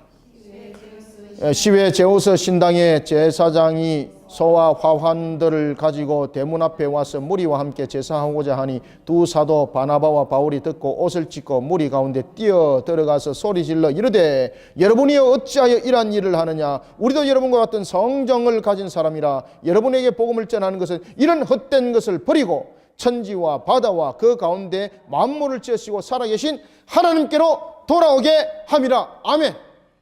여러분들, 하나님께서 왜 안전뱅이를 일으켜야 될 이유가 있겠습니까? 이것을 보고 믿으라는 거예요. 그죠? 그러니까 막 신문에 광고 이렇게 내면서 우리 교회에서 이렇게 병나숨에 치유를 합니다. 물론 좋죠, 여러분들요. 그런데 여러분들요, 정말로 우리가 그런 부분에 대해서 모든 부분들이 그렇게 풀려나간다면 병원이 무슨 필요가 있습니까? 하나님께서는 우리에게 의사도 주님께서 주시는 은혜 속에서 우리를 하여금 치료하도록 허락하신 한 기관이고 한 부분들이에요. 뿐만 아니라 우리가 어떤 관계 속에서도 자신을 하나의 신격화 만들고 자신을 하나의 능력자로 만드는 그런 주님의 종은 주님의 종이 아닙니다, 여러분들요. 바로 마귀의 종입니다. 그러니까 오늘도 바나바와 바울이 우리도 같은 성정을 가진 사람이다. 어찌 우리를 높일 수 있는가? 라고 말을 하게 되는 것이 우리가 사도행전 14장의 이고니온과 루스드라의 선교입니다. 그래서 우리가 1차 선교 여행 속에서는 바로 회당에서 십자가 복음과 구원은 믿음이라는 것을 우리에게 가르쳐주고 있었고, 그 다음에 14장을 통해서는 우리에게 안전병의 치유와 대한 부분에 대해서 우리에게 무엇을 또 증거해주고 있었습니까? 바로 우리에 대한 신앙에 대한 근본적인 자세, 우리의 신앙에 대한 근본적인 자세가 어떠해야 되는가? 복음을 전할 때도 우리에 대한 모든 근본적인 자세는 하나님께 영광이다. 아멘. 예, 모든 근본적인 자세는 하나님께 영광이다. 내 능력이 아니라는 이야기예요. 내가 안수하니까 낫더라. 이것이 아니라는 이야기입니다. 14장에서. 알겠죠? 14장에서는 그래서 우리가 주목해야 될 것은 뭔가 하면 항상 우리의 신앙의 근본은 어떻게? 하나님께 영광이다. 이것이 이고니온과 루스드라의 선교를 통해서 우리에게 가르쳐주고 있는 사건이 되겠습니다. 아시겠습니까? 자, 그러면은 이제 그런 속에서 사도 바울이 19절도 보면은 유대인이 안디옥과 이고니온에서 와서 무리들이 또 충돌을 합니다. 돌로 여러분들 그렇게 자신들이 죽게 세웠던 사도 바울을 사도 바울을 죽이려고 그러는 거예요. 알겠습니까? 사도 바울과 바나바를 갖다가 제우스라 헤르메스라 해놔놓고 이제는 돌로 쳐 죽이려고 그러는 거예요. 어디서 올라온 사람들입니까? 19절 읽습니다. 시작. 유대인들이 안디옥과 이고니온에서 와서 무리를 충동하니 그들이 돌로 바울을 쳐서 죽은 줄로 알고 시외로 끌고 내치니라. 아멘. 그 당시에 이 사도 바울이 십자가 복음을 전하고 그 다음에 예수 그리스도를 믿는 믿음의 구원을 말하니까 이 유대인들이 사도 바울이 가는 곳마다 사도 바울과 대적을 이루는 거예요. 그래서 원정까지 가는 원정팀이 만들어지게 됩니다. 특히 19절은 사도 바울을 해치는 이런 저격부대입니다. 저격부대. 다시 말하면 살해를 하는 그런 하나의 그 용병들로 구성되어 있는, 또한 하나의 유대인들로 중심으로 구성되어 있는 이런 복합적인 부분들을 이뤄서 사도 바울을 충동하고 사도 바울을 무너뜨리게 됩니다. 그때 루스드라 사람들은 사도 바울과 바나바를 그렇게 신처럼 해놔놓고 안디옥과 이고니온에서 온 유대인들을 충동에 통해서 오래 돌변해 버렸어요. 여러분들 아시겠습니까? 이것이 우리들의 모습이에요. 그러니까 우리는 항상 신앙의 근본적인 자세가 하나님께 영광, 이 변하지 말아야 됩니다. 마귀가 딱 그 충동질을 하다 보니까 사도 바울과 그리고 바나바가 마귀의 충동에 넘어가지 않거든요. 그러니까 그 다음에 2차적인 단계로 이 마귀가 어떤 전략을 펼칩니까? 우리를 넘어뜨리는 전략을 펼치더라는 겁니다. 그럼에도 불구하고 사도 바울이 거기에 굴하지를 안 했다는 겁니다. 돌을 맞아서 마치 죽은 시체같이 돼버렸습니다. 사도 바울을 버렸습니다. 그런데 놀랄 사실이 납니다. 자, 여러분들 한번 보십시오. 자, 제자들이 이제 뚝 둘러싸 있습니다. 그때에 사도 바울이 털털 털고 일어나는 겁니다. 20절, 21절. 제자들이 둘러섰을 때에 바울이 일어나가. 아시겠습니까? 바울이 일어나 그 성에 들어갔다가 그 이튿날 바나바와 함께 드베로 가서 복음을 그 성에 전하여 많은 사람을 오히려 제자 삼았고 루스드라와 이고니온과 안디옥으로 돌아갔더라. 그러니까 모든 것을 하나님께 영광이라는 신앙의 근본 자세를 잃지 마시기 바랍니다. 이것이 14장에서 우리가 주목해야 될 내용입니다. 그 다음에 이제 15장에는 보면은 이제 예루살렘 총회가 벌어지게 되는 겁니다. 제 15장에는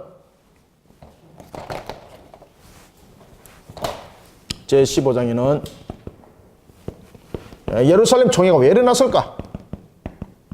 예루살렘 총회가 열립니다. 이 문제는 이제 어떤 문제인가 하면은 바로 그 안디옥 사건입니다.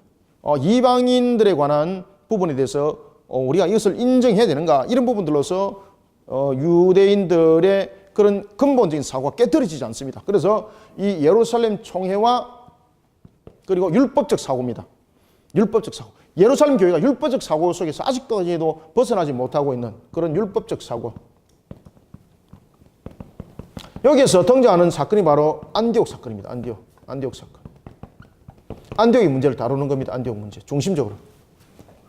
안디옥에서 하나님의 역사함이 일어나고, 그 다음에 이방인들을 통해서 그런 역사함이 일어나고, 이런 부분들을 통해서 예루살렘에서 그들은 율법적 사고 속에 사로잡힌 자들이 워낙 주류 세력을 이루고 있다 보니까 그 부분들을 인정을 하면서도 자신들의 율법을 주장하는 겁니다.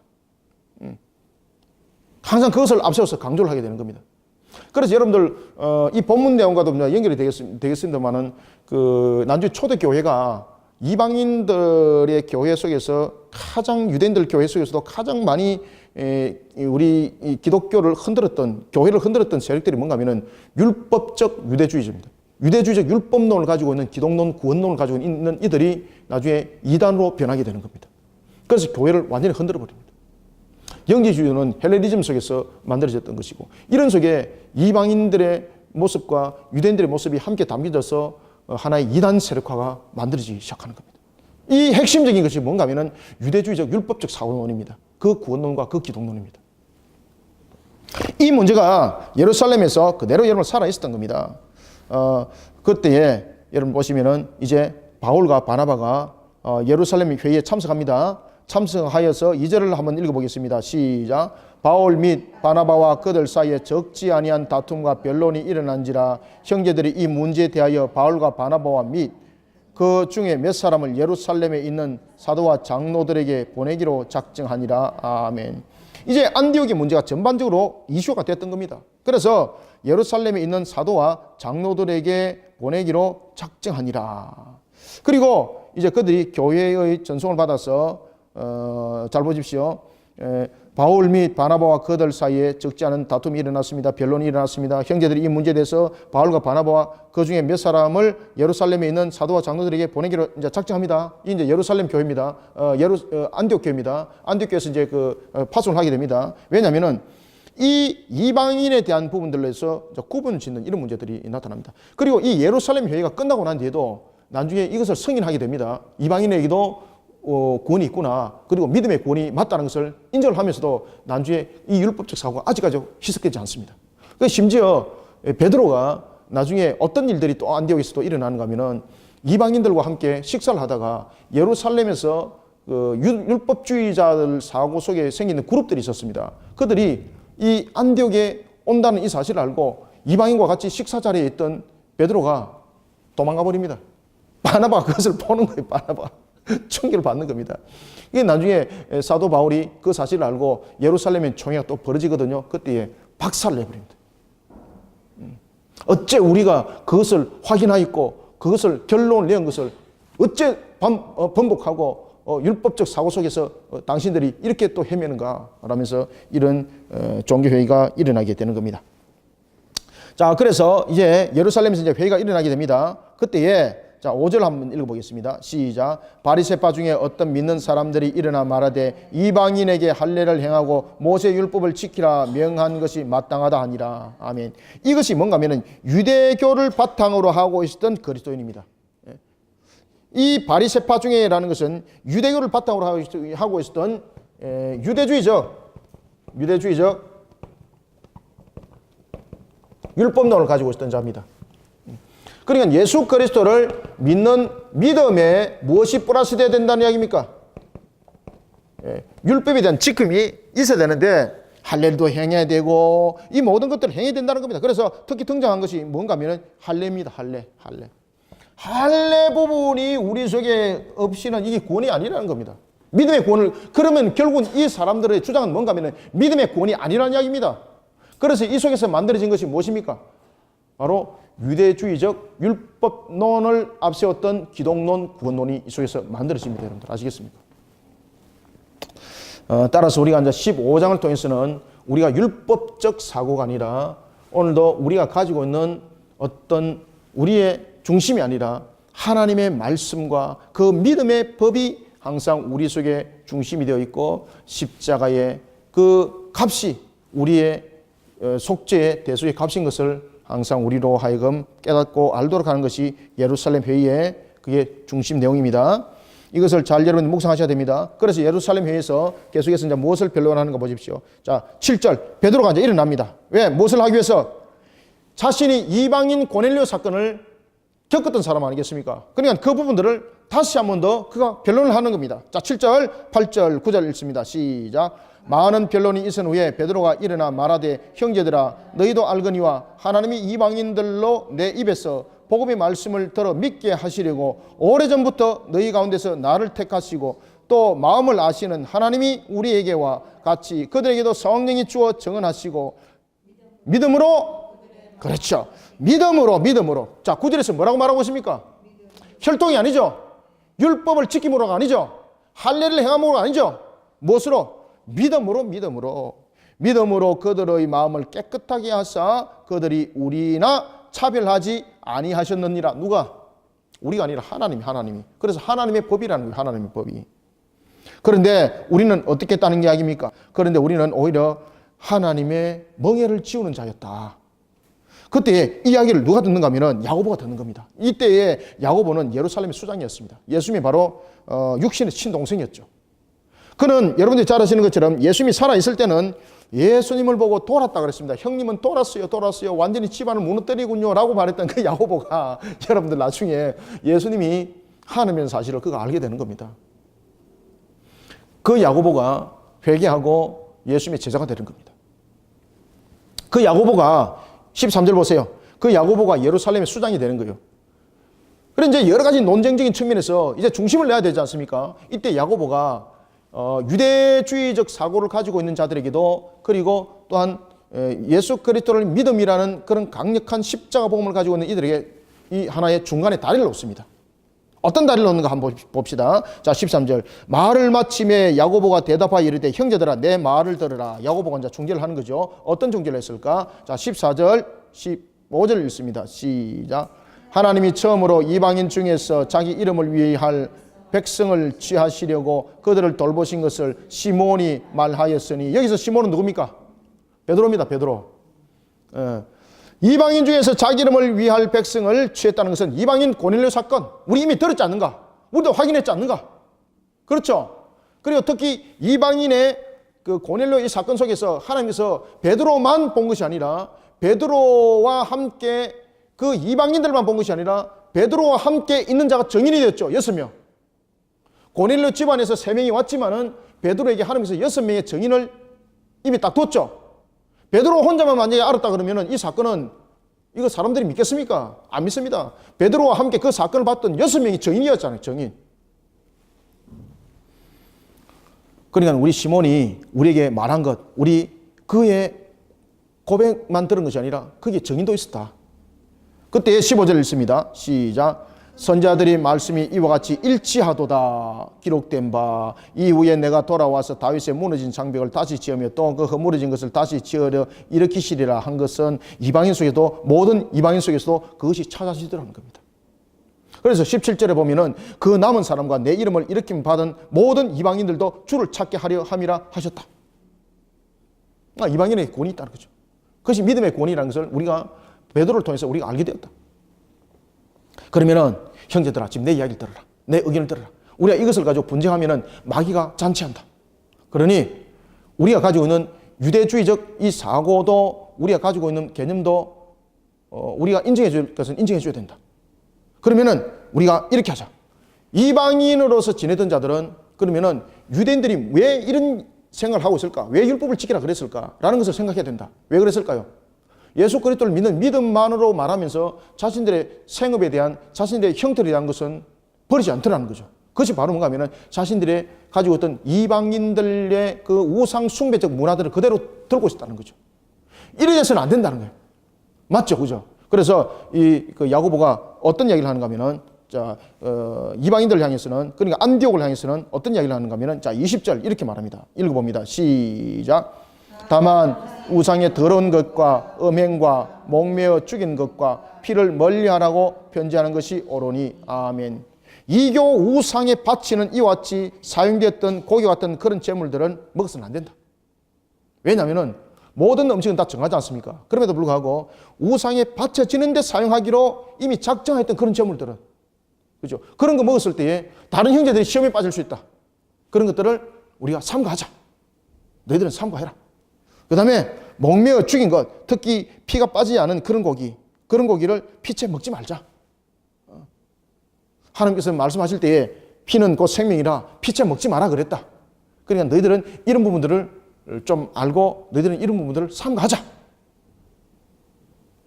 그렇게 중재를 하는 겁니다.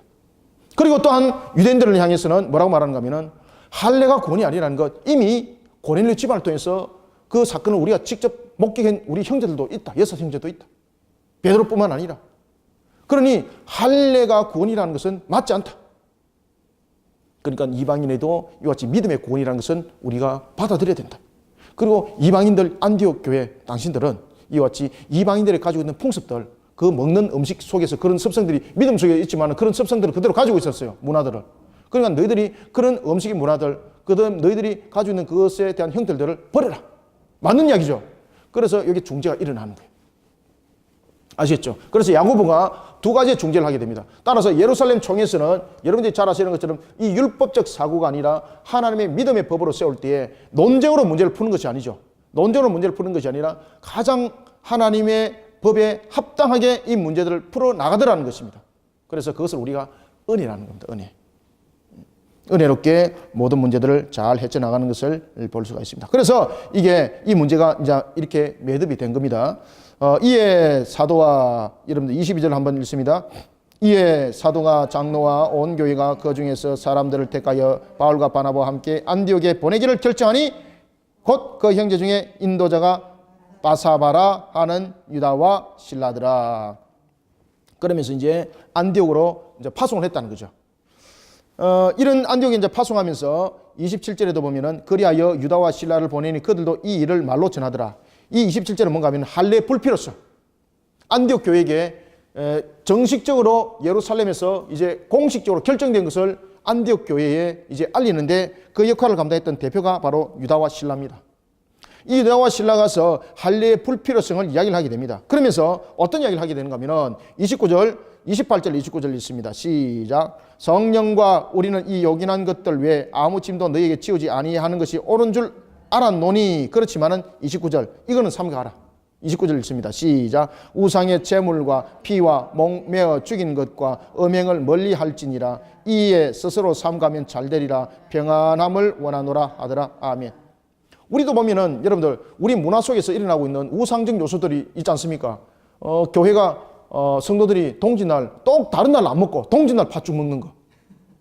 왜 다른 날 안 먹고 왜 동짓날 먹어? 그죠? 이런 문화들 여러분 버려야 되는 것입니다. 그래서 우리가 예수의 근원을 이루는 이 법 속에서 우리를 바로 세워 나가는 것이 15장의 그 내용들이고 그 중심인 것입니다. 그래서 우리가 혈통이 아니고 우리의 의식이 아니고 우리의 삶이 우선이 아니라 항상 하나님의 법이 우선되고 하나님의 그 정로의 말씀이 우리의 모든 것이 견인이 되어야 된다라는 것을 15장이 우리에게 설명을 해주고 있습니다. 그런데 이런 후에 이제 어떤 일들이 나는가 하면은 제 16장에 이제 바울과 바나바가 제2차 세계 전도 여행을 떠나게 되는데 이제 문제가 터진 겁니다. 안디옥에서. 어떤 문제가 터지는가 하면은 자, 36절 한번 읽어볼까요? 시작.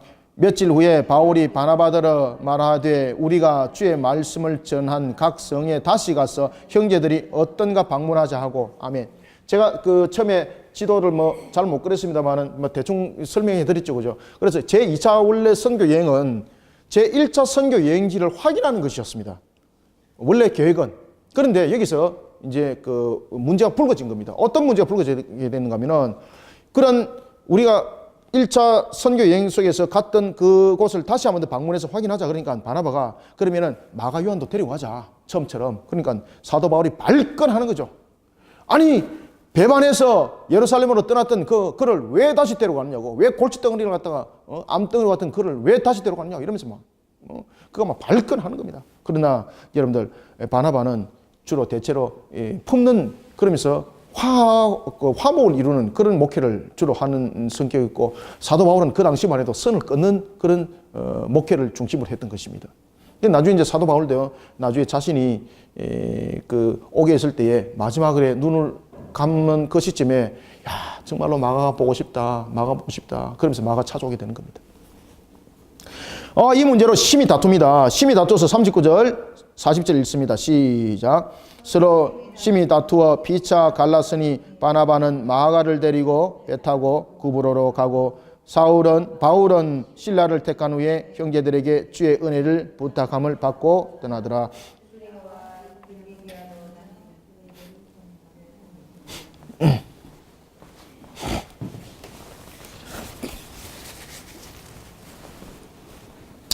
자, 이와 같이 이제 이런 속에서 서로 간에 이제 갈라지는 겁니다. 그때에 바울은 이제 실라를 택하고 그리고 바나바는 마가를 택합니다. 그런데 바나바는 자신이 갔던 그 코스로 가라고요. 바울은 원래 갔던 1차 코스가 이렇게 돌아왔던 코스였는데 원래 이렇게 가려고 그랬는데 이렇게 가지 않고 사도 바울은 이제 거꾸로 가는 겁니다. 이렇게. 이게 다 여러분들 하나님의 인도하심이 되는 거죠. 그래서 16장을 보면은 사도 바울의 제2차 선교 여행과 빌립보 교회가 이제 이 속에서 세워지는 겁니다. 사도 바울의 제2차 선교 여행과 그리고 빌립보 교회.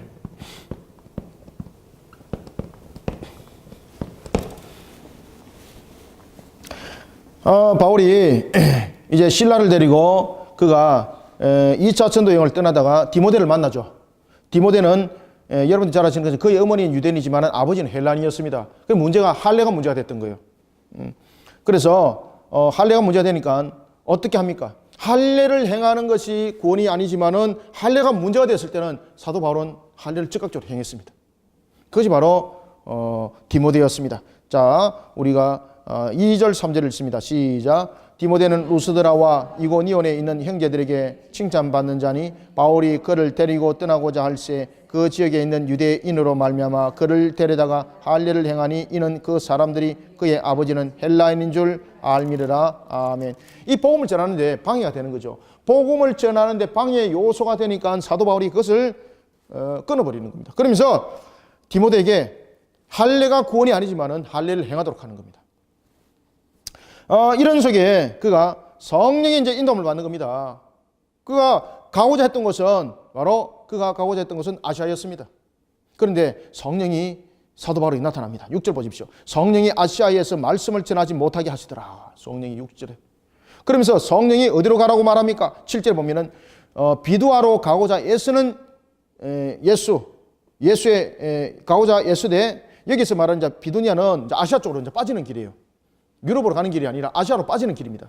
이 비두니아로 가고자 하는 그런 사도 바울의 의적 결단을 성령께서 꺾습니다. 꺾어서 예수의 영이 허락지 아니한다라고 말하면서 어디로 그를 보냅니까? 무시아를 지나 드로아로 내려갔는데 밤에 그가 환상에서 마게도냐 사람을 만나게 되는 겁니다. 그러면서 마게도냐 사람들이 환상이 나타나서 우리에게 하나님의 복음을 전해달라, 우리에게 가르쳐달라, 그러면서 막 울부짖는 거예요. 이게 막 보니까 이게요, 생시인 거예요, 생시. 그런 사도 바울이 11절 12절 읽습니다. 시작. 우리가 드로아에서 배를 떠나 사모드라게로 직행하여 이튿날 네아폴리로 가고 거기서 빌립보에 이르니 이는 마게도냐 지방의 첫 성이요 또 로마의 식민지라 이 성에서 수의를 유하다가, 그러면서 거기서 누구를 만나는가 하면요, 큰 두 인물을 만납니다. 이 빌립보에서 나중에 누구를 만나게 됩니까? 빌립보 지역에서 두 사람을 만나야 되는데, 한 사람은 루디아고 또 한 사람은 옥에 있는 간수장입니다. 그래서 이 빌립보 교회가 가정교회가 세워지게 됩니다. 이 가정교회가 세워지는데, 이 두 가정교회가 하나는 우리가 이미 이제 잘 알고 있는 자색옷을 팔 정도로 이 여인은 부유했습니다.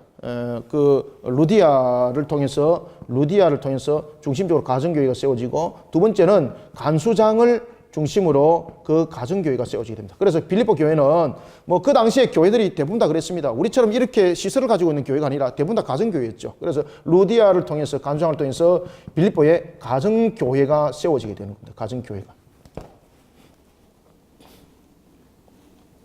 그러니까 하나님의 계획하심이 있었던 거죠.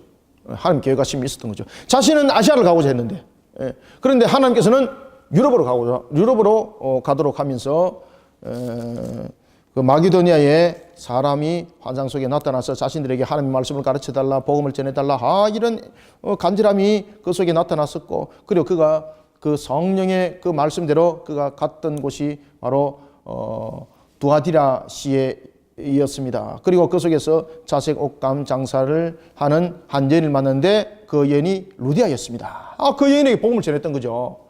그리고 이제 그 여인에게 복음을 전했는데, 그 여인이 하나님의 말씀을 듣고, 여러분들 잘 아시는 것처럼 하나님의 말씀을 듣고 십자가의 복음을 듣고, 어떤 신비한 방법으로 그가 예수를 믿었던 것이 아니에요. 이 이제 복음을 여러분들 잘 아셔야 되는데, 사도 바울이 복음을 전할 때에 어떤 신비한 방법으로, 물론 여러분들 안전뱅이도 회복시켜서 그 이방인들이 믿게 되었던 문제들이 일어났습니다만은, 그런데 신비한 방법으로 이방인들의 안전뱅이를 일으키니까 오히려 제우스라 하고 헬메네스라 하고 이러면서 우상을로 오히려 신격화하는 그런 사건들이 벌어진 거죠. 그런데 말씀의 사건 속에서는 여러분들 하나님의 결실의 열매들이 어떻게 맺히는 거 보십시오. 성령께서 15절을 읽습니다. 시작. 그와 그 집이 다 세례를 받고 우리에게 청하여 이르되 만일 나를 주 믿는 자로 알거든 내 집에 들어와 유하라 하고 강권하여 머물게 하니라. 아멘. 이게 이제 최초의 유럽 교회가 세워지게 되는 가정교회입니다. 이게. 그래서 교회가 이렇게 우리가 이제 세워지는 것을 우리가 이제 볼 수가 있습니다. 그러면서 이제 그럼에도 불구하고 여러분들 잘 보십시오. 사도 바울이 전하는 그리스도의 믿음, 그 구원에 이른다는 그 순수한 복음, 이 의미가 왜곡되고 해방됩니다. 누가 해방할까, 여러분들요? 16절 17절 읽습니다. 시작. 우리가 기도하는 곳에 가다가 점치는 귀신 들린 여종 하나를 만나니 수도. 그러니까 이 복음을 여러분 증거하는데 누가 방해꾼이라는 이야기예요? 마귀가 방해꾼이라는 얘기예요. 마귀가 강력하게 이제 대응을 하는 거예요. 왜 그러냐면 그 복음을 전했을 때 마귀는 결국 여러분 심판의 결국 불못에 던짐을 당하는 시간이 자신에게 더욱더 가까이 오는 것이 되는 겁니다. 복음이 증거되어지는 순간. 그러니 마귀가 강력하게 역사를 하는 거예요.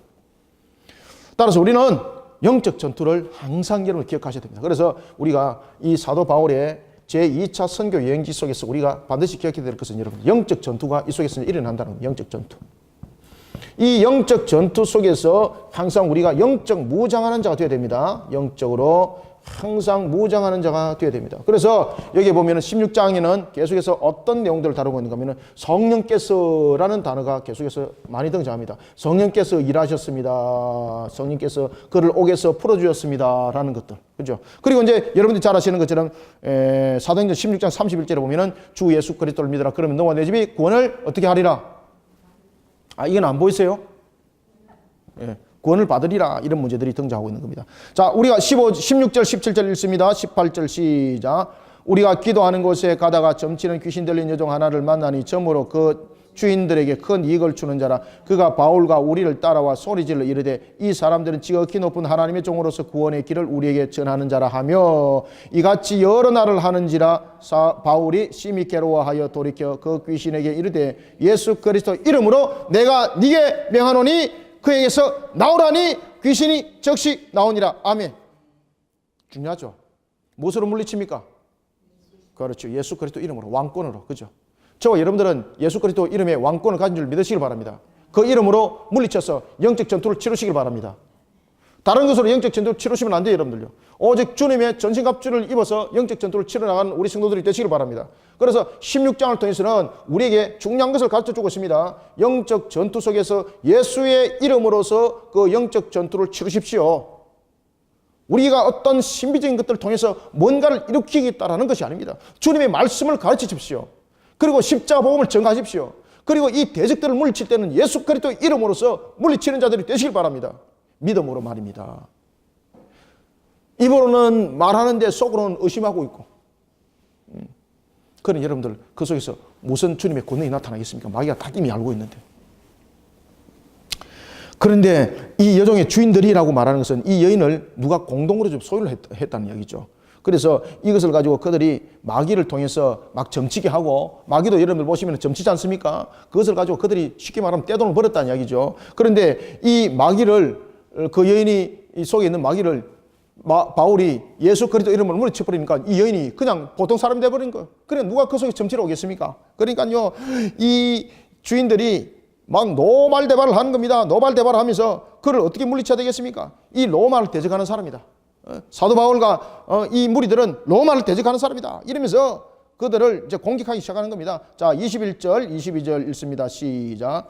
로마 사람인 우리가 받지도 못하고 행하지도 못할 풍속을 전한다 하거늘 무리가 일제히 일어나 고발하니 상관들이 옷을 찢어 벗기고 매로 치라 하여 어디로 가두더라? 옥에 가두더라.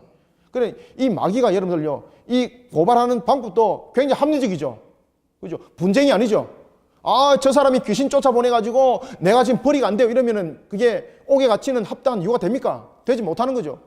그래서 제가 여러분들에게 저번에도 말씀드렸던 것처럼 우리가 마귀가 우리를 유혹할 때에, 우리를 넘어뜨릴 때에, 템테이션 할 때도 마찬가지고 에덴 동산의 모습처럼 그렇게 하지 않는다. 굉장히 이제는 합리적이고 굉장히 조직적이고 굉장히 서로 간에 하나의 이합집산을 이뤄서 우리를 무너뜨린다. 그때도 우리는 항상 영적 전투를 치러라. 성령께서 일하신다. 이것이 바로 16장의 내용이야, 이게. 옥에 갇혔습니까? 안 갇혔습니까? 주의를 하다가. 억울하게 갇혔어요, 여러분들. 그런데 이 사도 바울과 오늘 본문에 나타나는 실라가 한탄을 했습니까? 무엇을 했습니까? 24절, 25절, 26절 별표를 딱 지어놓았어요. 우리는 이렇게 사역을 해야 돼요, 여러분들. 항상 하나님께 여러분들 감사와 찬양과 주님의 일하심에 대해서 내가 쓰임받는 자체를 기뻐하시길 바랍니다. 우리 성도들은 얼마나 그 수는 얼마 안 되지만 얼마나 강력한 이런 군사들인지 얼마나 감사한지 모르겠습니다. 함께 사역한다는 자체가 제가 너무 기뻐요. 자, 한번 세 절을 읽어보겠습니다. 시작. 그가 이러한 명령을 받아 그들을 깊은 옥에 가두고 그 발을 착고에 든든히 채웠더니 한밤중에 바울과 실라가 기도하고 하나님을 찬송하며 죄수들이 떴더라. 이에 갑자기 큰 지진이 나서 옥터가 움직이고 문이 곧 다 열리며 모든 사람의 메인 것이 다 벗어진지라. 아멘. 성령의 역사가 이렇게 일어난 겁니다. 그래서 우리가 16장은 이런 부분들을 잘 여러분들이 참고하셔서 영적 전투, 영적 무장, 성령께서 일하십니다. 그러니 우리는 언제든지 이 복음을 전하는 속에 악한 무리들이, 에베소서 2장 1에 악한 무리들이 우리를 공격한다는 사실을 알고 이 속에서 항상 영적 경각심을 가지고, 또한 우리가 넘어지는 자가 됐을 때도 일으키는 것은 하나님이시니까 항상 하나님을 찬양하고 경배하면서 그 믿음 속에 달려가는 영적 무장 전투 군사들이 되시길 바랍니다. 이 속에 일어나더라. 무엇이 열리더라? 옥의 문만 열리는 것이 아니라 이 속에 복음이 이기더라는 겁니다. 알겠습니까? 창을 안 들었습니다. 칼을 안 들었습니다. 십자군 전쟁처럼 칼을 안 들었습니다. 창을 안 들었습니다. 오히려 창을 들고 칼을 드니까 오히려 그것이 역반응이 나가지고 마귀가 오히려 연합을 이루는 하나의 세력이 되어버렸습니다. 옥문이 열렸습니다. 그래서 우리는 영의 전쟁을 치러야 되는 거예요, 여러분들요. 믿음으로써. 권세 있는 선포자들이 되시기 바랍니다. 아이, 근데 간수가 보니까요, 옥의 문이 열렸습니다. 그리고 자신이 옥의 문이 열린 것을 보고 자기를 합니다. 왜 그럴까요, 여러분들? 이 당시에 간수는 옥에 있는 사람의 책임이었습니다. 그런데 옥에 있는 사람이 탈출을 하게 되면은 자신과 어떤 연계를 맺어서 탈출했다는 사실이 성립이 된다는 이야기죠. 변명도 필요 없는 거죠. 그러면 간수는 그 부분에서 책임을 지는데 간수만 책임지는 것이 아니에요. 그 온 가족이 함께 노예로 팔려가든지 종으로 팔려가는 거예요. 그런데 자기가 죽게 되면은 이 옥에 있는 사람이 탈출을 하는 데 있어서 이 사람을 죽이고 갔다든지 아니면은 그는 탈출하는 것을 막기 위해서 끝까지 싸웠다는 의론자가 되는 거예요. 그러면 자신은 죽지만은 자신의 가족은 보존받는 거죠. 그래서 간수장이 자살하려고 그러는 거예요. 알겠지, 그죠?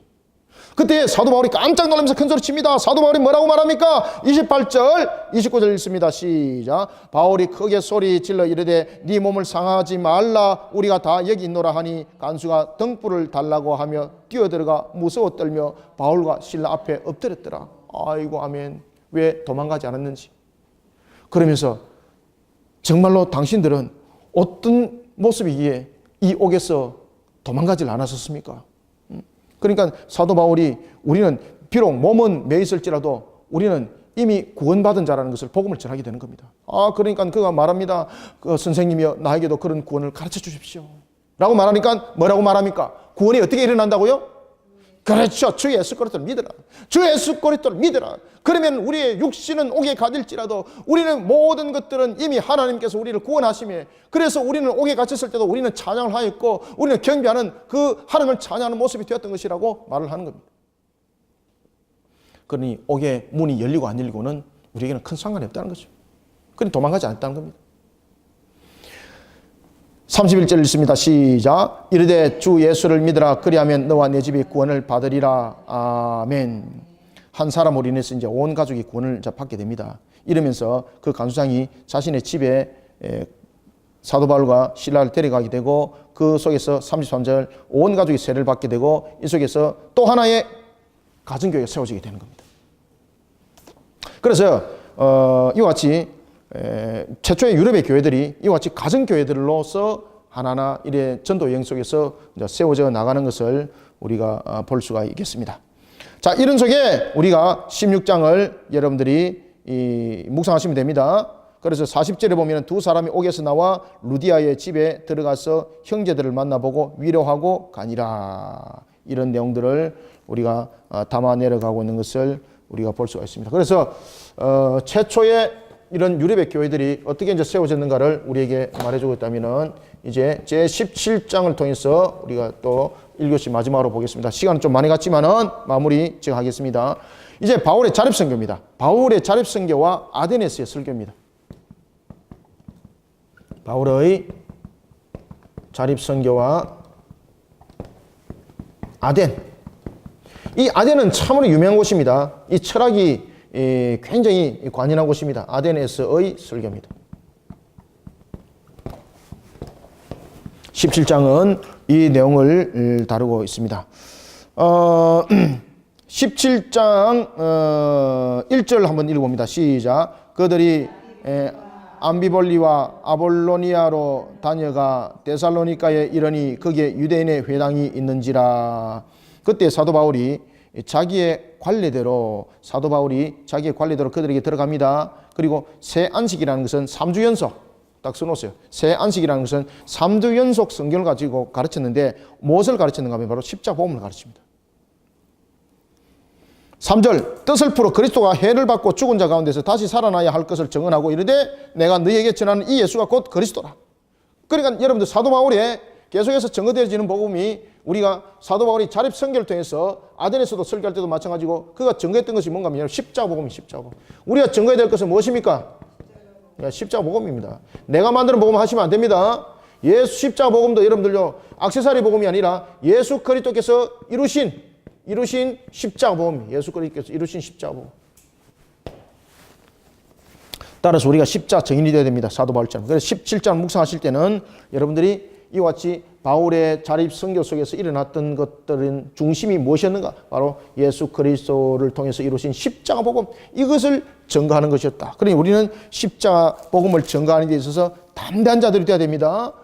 이런 속에 또한 그가 여러 가지 부분에서 또한 방해를 또한 받기 시작합니다. 어떤 방해들이 일어났는가 하면요, 조직적인 소동도 일어나게 되고, 또 하나는 철학적인 부분들을 통해서도 여러 가지 부분에서 이제 지식을 가지고 있는 자들에 대해서도 공격을 받지만은 그 모든 것은 십자가 복음 속에서 이루어지더라는 것입니다. 그래서 이 아덴에서 복음을 전했는데 전혀 복음이 전거되지 아니할 것처럼 했던 이 아덴에서도 그 믿음의 수는 작지만은 그 소수 속에서도 하나님의 역사는 있는 겁니다. 그래서 우리는 복음을 전할 때 아덴에서는 복음을 전했던 사람들이 그 수가 너무 작았어요 라고 말하면 안 돼요, 여러분들요.